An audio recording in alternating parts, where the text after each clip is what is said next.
हरे कृष्णा। ओम नमः शिवाय। कल हमने कथा में बात करी थी कि महादेव ने ये निर्णय लिया है कि वो चारों कोनों में यंत्र की स्थापना करके समस्त ब्रह्मांड को संरक्षित करेंगे।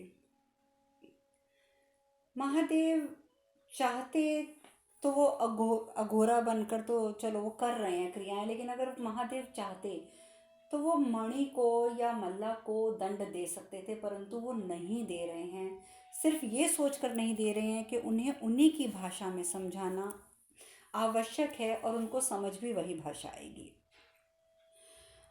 और इधर जैसे ही महादेव प्रक्रिया आरंभ करते हैं कि चारों कोनों में यंत्र की स्थापना करनी है, जैसे ही वो प्रक्रिया आरंभ करते हैं तो माता जो कि कैद हैं उस विग्रह में, वो विचलित होनी शुरू हो जाती हैं। उन्हें ऐसे लगता है कि जैसे वो बाहर आने के लिए तत्पर हो रही हैं, अब वो अंदर और बैठना नहीं चाहती हैं। तुंग्र जो कि ज्योतिषी है मल्ला का और मणि का, वो कहता है कि मुझे माँ की चिंता हो रही है, मुझे माँ की चिंता हो रही है। उनके नेत्रों में देखने से मुझे ऐसा लग रहा है कि जैसे वो नेत्र कुछ कहना चाहते हैं, जैसे वो नेत्र कुछ कहना चाहते हैं। महादेव भी सब कुछ देख रहे हैं। उन्हें महादेव को भी एहसास होता है कि माता पार्वती बाहर आने को अब तत्पर हो रही हैं। महादेव कहते हैं कि पार्वती कुछ समय की प्रतीक्षा और है, कुछ समय की प्रतीक्षा। प्रथम बाधा दूर होने वाली है। जैसे जैसे मैं चारों कोनों की स्थापना पूर्ण करूँगा, तुम पूर्ण रूप से मुक्त हो जाओगी। जैसे ही चारों कोनों में स्थापना हो जाएगी तो तुम्हें मुक्ति भी प्राप्त हो जाएगी। तुंग्र वो बहुत विचलित हो रहा है ये सब देख कर के। माता के नेत्र उसे कुछ और ही कह रहे हैं कि जैसे माता जाने के लिए तैयार हैं। तुंग्र कहते हैं कि अघोरा पहला आदमी है जिसके बारे में कुछ मुझे ज्ञात नहीं हो रहा है। क्यों कहता है वो ये बात? वो इसलिए कहता है क्योंकि जो मल्ला होता है वो तुंग्र से कहता है कि तुम मुझे देखकर बताओ कि माता के नेत्रों में तुम्हें क्या नजर आ रहा है। तो तुंग्र देख के बताता है कि मुझे ऐसा नजर आ रहा है कि भविष्य में माता यहाँ से प्रस्थान करेंगी। तो वो कहते हैं कि प्रस्थान वो एक ही कारण से कर सकती हैं कि यदि अघोरा अपनी प्रक्रिया करने में पूर्ण रूप से जो है वो उसको सक्षम तो चलो है या नहीं है, लेकिन मल्ला को ये लगता है कि अघोरा कर पाएगा या नहीं कर पाएगा। पहले तो प्रश्न ये उठता है और उसके मन में यही बात चल रही है, मल्ला के मन में, कि वो कुछ ना कुछ करके अघोरा को रोक सकता है। तो अघोरा को रोकने के लिए वो कौन सा तरीका अपनाए, इसके लिए अघोरा के बारे में जानकारी प्राप्त करनी आवश्यक होती है। और जब भी वो तुंग्र को कहते हैं कि अघोरा के बारे में देख के बताओ कि अघोरा को सफलता प्राप्त होगी या नहीं होगी, तो तुंग्र कहता है कि अघोरा पहला आदमी है जिसके बारे में मुझे कुछ ज्ञात नहीं होता। ना मुझे अघोरा का आदि नजर आता है ना अंत नजर आता है, परंतु इतना नजर आता है कि जितने भी देवता गण हैं वो सब अघोरा की सहायता करने हेतु तत्पर हैं। जो मुझे नजर आ रहा है अपनी शक्ति से, अपनी दिव्य शक्ति से, वो ये नजर आ रहा है कि सभी देवता गण अघोरा की सहायता करने को तत्पर हैं। मुझे यहाँ तक भी दिख रहा है कि सभी देवता गण उसको सहायता करना चाहते हैं, परंतु अघोरा के बारे में कुछ भी कहना मेरे लिए असंभव है। असंभव है क्योंकि जब भी मैं अघोरा के बारे में कुछ भी देखने का प्रयत्न करता हूँ तो मुझे अगर कुछ नज़र आता है तो नज़र आता है सिर्फ अंधकार, सिर्फ अंधकार, इसके सिवा मुझे कुछ और नज़र नहीं आता। अब इन बातों को जानने के बाद मल्ला भी बोले तो क्या बोले, मल्ला चुप हो जाता है। उधर भगवान शिव अपने पूरे प्रयत्न के साथ अघोरा का, जो उन्होंने अपने एक अघोरा का रूप भेजा हुआ है, अघोरा जो है वो एक कोने की स्थापना करने में उनको सहायता नहीं, उनको सफलता मिलती है। जैसे ही एक कोने की स्थापना पूर्ण होती है, जैसे ही, तो महादेव कहते हैं कि ऐसी परिस्थितियां आती हैं, ये ज़िंदगी में ऐसी परिस्थितियां आती हैं, प्रत्येक व्यक्ति की ज़िंदगी में आती हैं कि जब उन्हें लगता है कि उसकी अपनी शक्तियों का सामर्थ्य उसे याद नहीं रहता। अब ये बात महादेव किस संदर्भ में कह रहे हैं?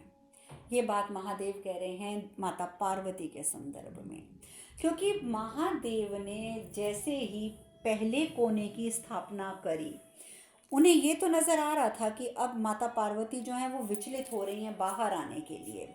परंतु जैसे ही उन्होंने एक कोने की स्थापना करी तो उन्हें ये एहसास हुआ कि देवी पार्वती बाहर आने के लिए विचलित तो हो रही हैं, परंतु उन्हें ये ज्ञात नहीं हो पा रहा कि वो स्वयं शक्तिशाली हैं, वो जो चाहें वो स्वयं कर सकती हैं।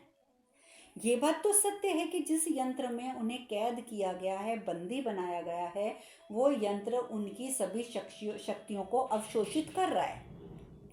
परंतु माता पार्वती को स्वयं भी ये ध्यान नहीं आ रहा कि मैं सक्षम हूँ, मैं स्वयं बाहर आ सकती हूँ। और अगर वो बात याद उन्हें आ जाए तो फिर तो वो अपनी शक्तियाँ अवशोषित होने से भी रोक लेंगी।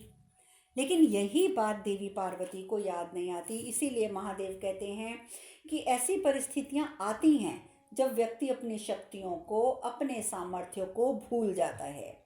अपनी योग्यता, अपनी क्षमता, सब कुछ उसे बिल्कुल ही सीमित प्रतीत होने लग जाता है, बिल्कुल सीमित। उसे लगता है कि मैं तो किसी काबिल ही नहीं हूँ। और ऐसे समय में उनको उनका स्मरण कराने का जो दायित्व होता है वो होता है उसके परिवार का और उसके प्रियजनों का।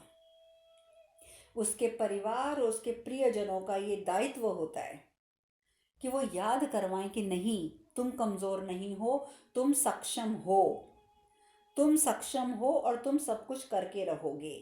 और जिस प्रकार इस समय माता पार्वती को कहते हैं कि तुम अपनी शक्तियों को भूल चुकी हो, तुम्हें ऐसा प्रतीत हो रहा है पार्वती कि तुम अपूर्ण हो, सीमित हो, कि तुम स्वयं को उस बंधन से मुक्त कराने में सक्षम नहीं हो। किंतु पार्वती, ये वास्तविकता नहीं है, ये वास्तविकता नहीं है। इसीलिए तुम्हें तुम्हारे साथ का, तुम्हारी हर एक बात का स्मरण कराने हेतु अघोरा अपना दायित्व पूर्ण कर रहा है। अघोरा अपना दायित्व पूर्ण करेगा ताकि जैसे जैसे तुम मुक्ति की ओर अग्रसर होगी वैसे वैसे तुम्हें अपनी शक्तियों का आभास स्वयं होना शुरू हो जाएगा। और जैसे ही एक कोना स्थापित होता है यंत्र का, देवी पार्वती काली माँ की प्रतिमा में से बाहर आकर अपने वास्तविक स्वरूप में आ जाती हैं, पार्वती के स्वरूप में, जो कि अदृश्य स्वरूप में है, उन्हें कोई देख नहीं सकता। परंतु उस स्वरूप में आने के बाद भी उनके चारों ओर एक अग्नि का घेरा होता है जिसे वो स्वयं पार नहीं कर पा रही हैं। और अग्नि के घेरों के चारों ओर उन्हें अपनी माँ काली की प्रतिमा नजर आती है कि मैं माँ काली के रूप में वहाँ पर हूँ। लेकिन पहला कोना स्थापित होते ही वो बाहर आती हैं और उन जो चारों कोनों में उनको माँ काली की अपनी क्रोधित छवि नजर आ रही होती है, एक छवि वहाँ से लुप्त हो जाती है, वो लुप्त हो जाती है। महादेव कहते हैं पार्वती, शीघ्र ही तुम्हें पुनः अपनी शक्तियों का बोध होगा और तुम स्वयं इस बंधन को मुक्त कराने के लिए तैयार हो जाओगी। थोड़ी प्रतीक्षा और पार्वती, थोड़ी प्रतीक्षा और तुम स्वयं अपने आप को मुक्त करा लोगी। तुम्हारी क्षमता, तुम्हारी शक्तियाँ सब तुम्हें वापस याद आ जाएंगी। अब एक कोना तो हो गया सुरक्षित, अभी 3 कोने रहते हैं। और वहीं दूसरी ओर मणि द्वारा, मणि जो होता है वो सुन लेता है कि तुंग्र ने ये कहा था कि माता के नेत्रों में देखने के बाद मुझे ऐसा प्रतीत हो रहा है कि माता यहाँ से चली जाएंगी। और वहीं दूसरी ओर अघोरा भी कह के गया हुआ है कि 5 दिन के अंदर अंदर माता जो हैं वो यहाँ से बाहर निकल आएंगी तुम्हारे यंत्र से और मेरे यंत्र में स्थापित हो जाएंगी। तो अब जब ये 2 बातें मणि के दिमाग में बैठ जाती हैं तो वो क्या करता है कि उस समय मल्ला अपने गुफा में नहीं होता, मणि उसको बंधक बना लेता है तुंग्र को। और मणि उसको बंधक बना के कहते हैं मैं तुम्हारी आज बलि चढ़ाऊंगा माता को, क्योंकि तुमने कहा था कि माता यहाँ से जाएगी। और सबसे बड़ी बात जो मुझे क्रोधित कर रही है, मणि कहता है, वो ये कर रही है कि तुम जानते हो कि माता आएगी और माता आई, तुम ये भी जानते हो कि माता जाएगी, ठीक है, और तुम्हें ये भी पता है कि अघोरियों की मृत्यु होगी, कैसे होगी, कब होगी, और तो और तुम्हें अपने गुरु के बारे में भी सारी सूचनाएं मिल जाती हैं। जब सब कुछ तेरे पास है तो तूने हमें आज तक अघोरा के बारे में कुछ क्यों नहीं बताया? तूने हमें क्यों अंधेरे में रखा? तूने पहले ही क्यों नहीं बताया कि अघोरा नाम का अघोरी जो है वो यहाँ आ रहा है और वो आकर यहाँ पे अपना यंत्र बनाएगा और हमारी माता को ले जाएगा? कहाँ है अघोरा? अभी भी या तो तू मुझे बता दे अघोरा इस समय कहाँ पे है, नहीं तो मैं तेरे टुकड़े टुकड़े कर दूंगा। मैं टुकड़े टुकड़े कर दूंगा, तू जल्दी बता दे अघोरा कहाँ पे है। अब उसकी गर्दन के ऊपर उसने अपना खंजर रखा हुआ है, तुंगर की गर्दन पे। तुंगर कहता है अरे मैं नहीं जानता अघोरा कहाँ है, मैं नहीं जानता था कि अघोरा आएगा, क्योंकि अघोरा के बारे में मैं कुछ भी पता करने में सक्षम नहीं हूँ। लेकिन आप जानते हैं कि मणि तो विक्षिप्त है, उसे इन बातों की समझ का है। वो जैसे उसको मारने लगता है, मल्ला आ जाता है। मल्ला आता है और वो तुंगर को वहाँ से मुक्त करवाता है चेनों से, और मणि को कहता है कि तू क्यों इसके साथ ऐसे कर रहा है? मणि कहते हैं क्योंकि ये जानता है कि माता चली जाएगी, और जब ये जानता है कि माता चली जाएगी तो माता तो जाएगी ना, मैं इसको जीवित नहीं छोड़ूंगा। मल्ला कहता है कि तुझे मुझ पे विश्वास है या तुझे तुंगर की कई बातों पे ज़्यादा विश्वास है? तो वो कहता है नहीं भैया, मैं तो कुछ आपकी बात पे विश्वास है। तो मल्ला कहता है तो ठीक है, जब तुझे मेरी बात पे विश्वास है ना, तो मैं तुझे विश्वास दिलाता हूँ, तेरी माता को कोई कहीं नहीं ले जा पाएगा। वो हमें छोड़कर जाएंगी नहीं, क्योंकि वो तुझे अपना पुत्र मानती हैं। अपने पुत्र को छोड़ के माँ थोड़ी जाएगी। मैं भी माँ का पुत्र हूँ, भक्त हूँ, हमें छोड़कर नहीं जाएगी, और मैं उसे जाने भी नहीं दूंगा।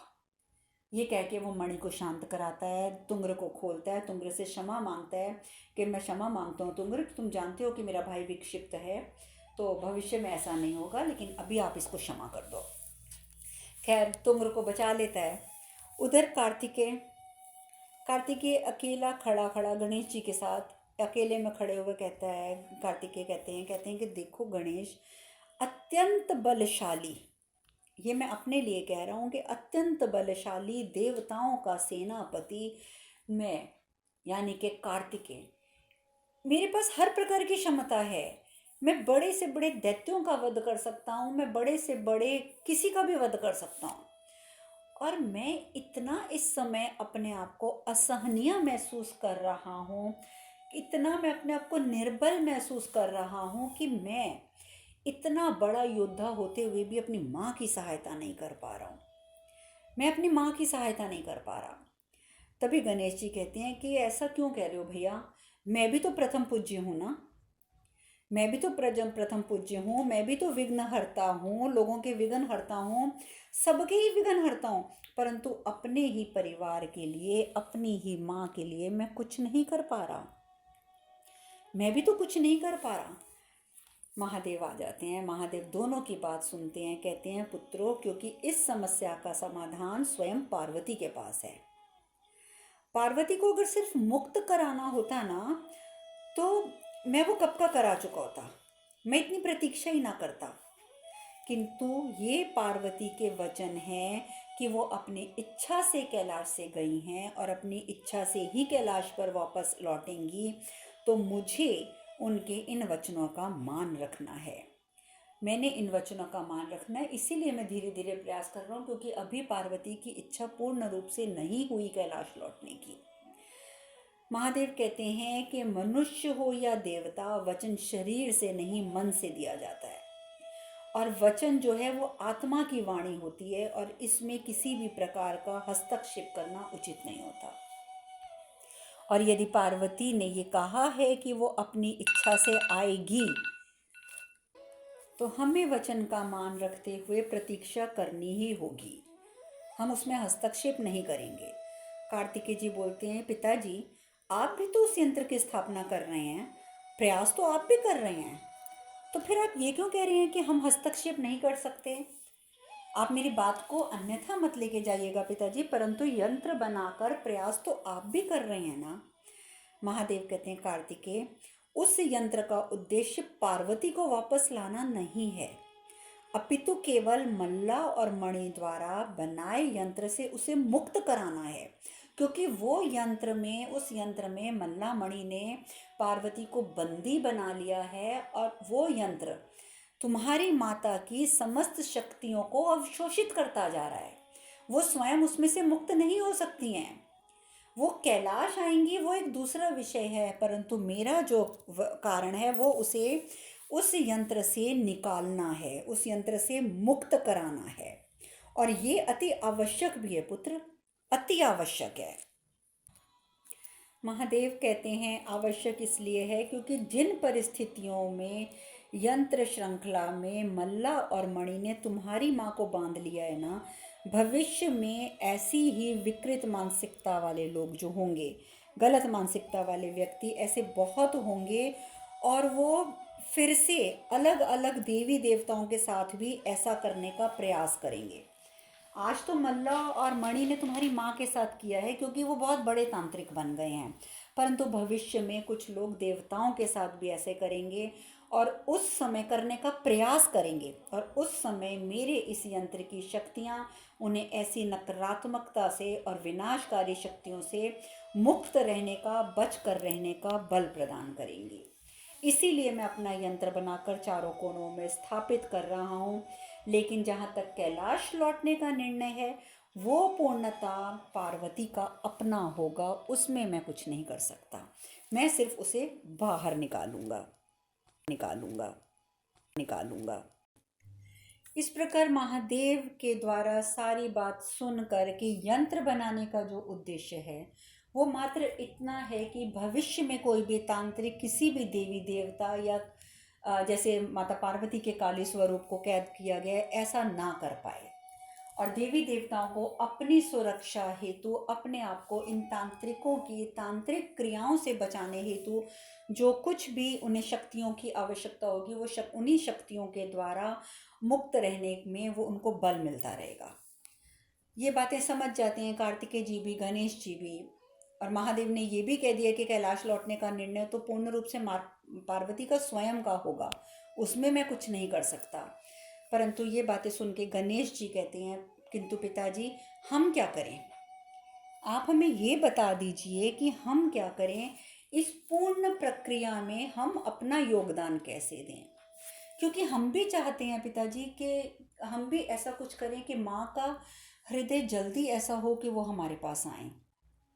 हम भी चाहते हैं कि माँ जल्दी से जल्दी आ जाए, और आप भी इतनी मेहनत कर रहे हैं, आप भी इस यंत्र की स्थापना करने के लिए कर रहे हैं। आपने अघोरा के रूप में स्वयं के एक हिस्से को भेजा हुआ है ये सब करने के लिए, तो आप हमारा में मार्गदर्शन कीजिए कि हम अपना योगदान कैसे दें।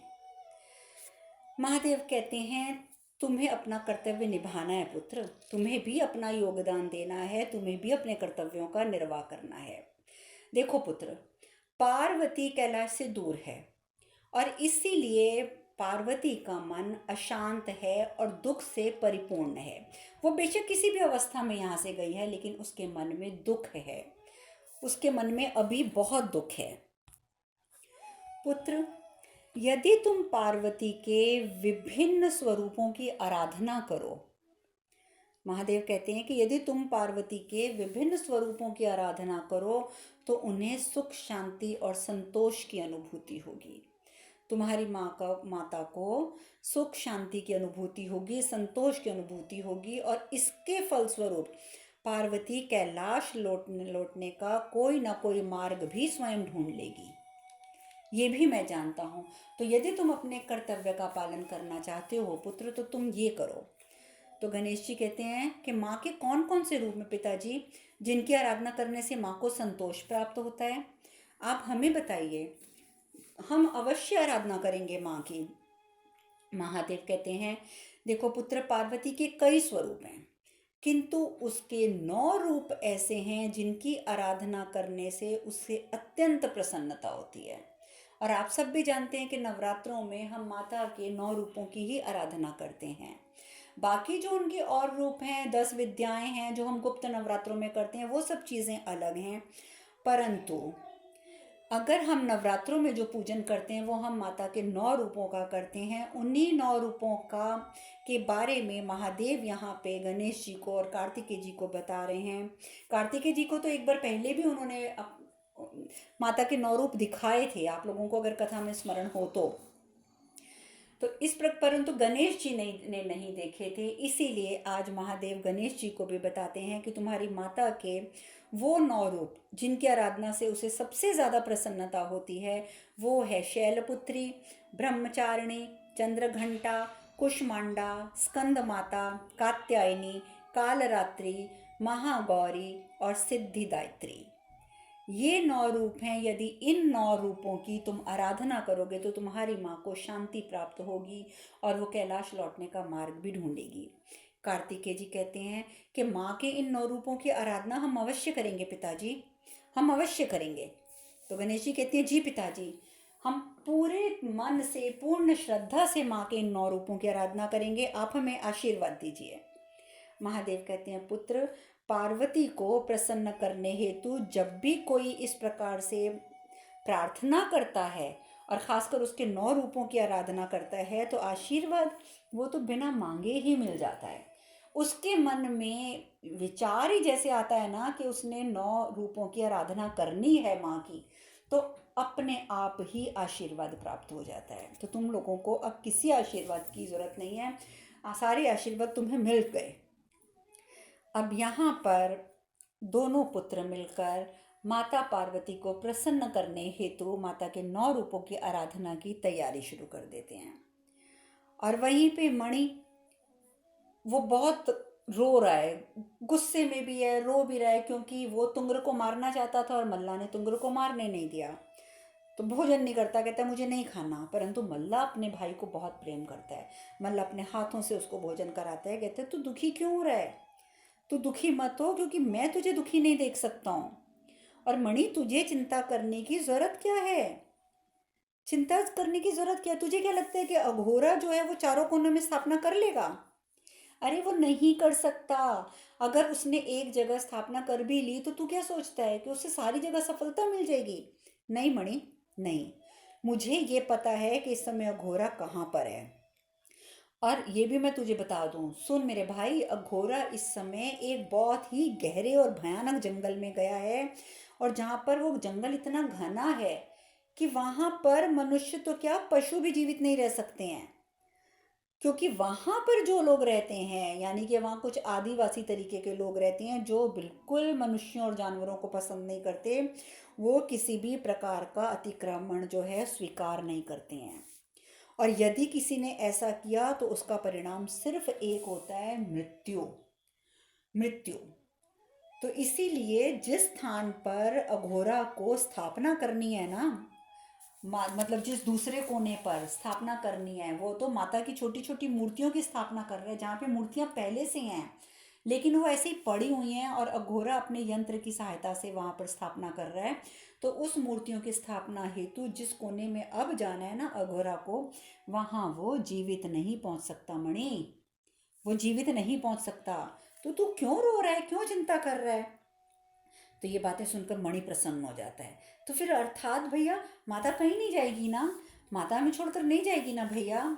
और फिर मणि जो है खाना खाने लग जाता है।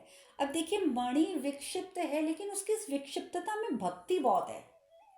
वो ये बात की कल्पना भी नहीं कर सकता कि माता अब उन्हें छोड़कर जाए। बेशक वो क्रूर है, क्रूर इसलिए क्योंकि उसकी मानसिकता इस तरीके की है कि अघोरियों को बलियां तो देनी ही होती हैं, ये उनकी मानसिकता है, जबकि ये सत्य नहीं है। इसी मानसिकता को दूर करने के लिए महादेव अघोरा के रूप में ये सब कुछ हमें सिखा रहे हैं। अब अघोरा जो हैं वो दूसरे कोने में पहुंच जाते हैं। दूसरे कोने में कुछ जो लोग रोकने का उन्हें प्रयास भी करते हैं, उन सबको वो शांत करके और वहाँ पर दूसरे कोने में भी यंत्र की स्थापना कर देते हैं। अब जैसे ही दूसरे कोने में भी मूर्ति स्थापना हो जाती है, यंत्र स्थापना हो जाती है, दूसरा चरण पूर्ण हो जाता है, तो माता पार्वती की जो अग्नि का घेरा है उसकी जो चारों तरफ मैंने बताया कि काली के स्वरूप माता पार्वती को नजर आते हैं, वो दूसरे कोने का स्वरूप भी वहाँ से गायब हो जाता है। ब्रह्मदेव और नारद मुनि वो भी कैलाश पहुँच जाते हैं। नारद मुनि कहते हैं कि मैं बहुत कृतज्ञ हूँ प्रभु, बहुत कृतज्ञ हूँ, क्योंकि आपने ये जो कुछ इतना कुछ ये लोग कर रहे हैं, तांत्रिक यानी कि अघोर और मणि, उनको रोकने का पूर्ण प्रयास कर रहे हैं, तो इसलिए मैं भी बहुत कृतज्ञ हूँ कि इन सब चीज़ों से अब बचाव हो जाएगा। परंतु प्रभु, जो रक्तपात, जो विनाश, जो अशुद्धता, जो नकारात्मकता मल्ला मणि द्वारा यंत्र क्रिया करने के लिए संक्रमित हो रही है, उसका निवारण कैसे संभव होगा? हम कैसे संभव करेंगे? क्योंकि वो जो तांत्रिक क्रियाएं कर रहे हैं, जिस प्रकार से बलियां चढ़ाई जा रही हैं, तो चारों ओर नकारात्मकता फैल रही है। तो उन नकारात्मकताओं से निवारण कैसे होगा? ये आप लोगों को भी ज्ञात है कि जहां पर पशु हत्या की जाती है वहां नकारात्मकता आती ही है। तो इन सब बातों का निवारण कैसे संभव है प्रभु? महादेव कहते हैं कि जब भी इस प्रकार नकारात्मक विचारधारा प्रबल होती है या हमें ऐसा प्रतीत होता है कि ये प्रबल हो रही है, तो हमें अपना ध्यान सकारात्मक विचारों की ओर केंद्रित कर देना चाहिए। आप सब जानते हैं कि जब भी हमारे अंदर नकारात्मकता आती है तो हम सबको यही कहते हैं ना कि please be positive, please be positive, be positive. क्यों कहते हैं? क्योंकि जितना ज़्यादा हम नकारात्मक विचारों के बारे में सोचेंगे, जितना ज़्यादा हम अपना ध्यान नकारात्मकता की ओर केंद्रित करेंगे, नकारात्मकता बढ़ती जाएगी। तो हमारा कर्तव्य ये बनता है कि जब हमें ऐसा प्रतीत हो कि नकारात्मक विचारधारा प्रबल हो रही है, तो हमें अपना ध्यान सकारात्मकता की ओर मोड़ देना चाहिए। हमें पूर्ण रूप से अपना ध्यान सकारात्मकता में केंद्रित कर देना चाहिए और इसके लिए आदि शक्ति के नवरूपों की आराधना करनी चाहिए, जो इस समय मेरे पुत्र करने वाले हैं। गणेश जी कहते हैं, जी पिताजी, अब हम समझ गए हैं कि माता के 9 रूपों की आराधना करने से ही माँ को प्रसन्नता होगी।